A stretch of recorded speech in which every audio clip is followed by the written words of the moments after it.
Now let's notice Revelation 15 verse 1. It says, "And I saw another sign in heaven, great and marvelous, 7 angels having the 7 last plagues, for in them is filled up the wrath of God." Now after Christ returns and resurrects the dead, life goes on for sinning mankind down here on the earth.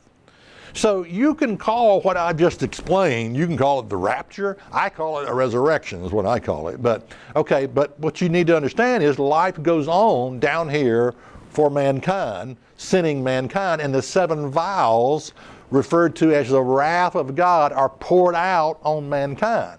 Now, the Bible clearly teaches in 1 Thessalonians 5 and verse 9, it says, "For God has not appointed us to wrath, but to obtain salvation by our Lord Jesus Christ." So we have not been appointed to experience the wrath of God.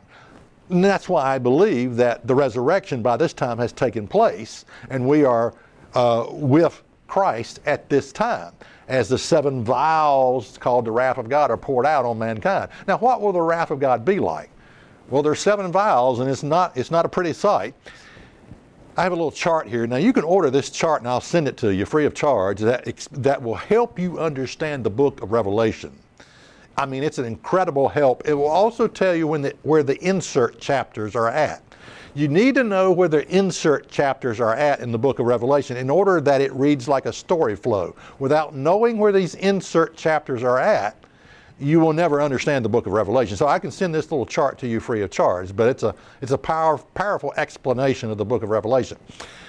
Now, Revelation 16 and verse 1, "And I heard a great voice out of the temple saying to the 7 angels, Go your way and pour out the vials of the wrath of God upon the earth." Now, if you read about the wrath of God, you wonder, how could anyone survive this? You know, my father fought in Germany in World War II. And if you can imagine a scene when the Americans came in and liberated the death camps in Germany, what those men and women looked like. I mean, they were in the last stage of starvation, sunken-eyed refugees. Basically, that's probably what the earth is going to look like when Christ returns with his saints after the 7 vials are poured out.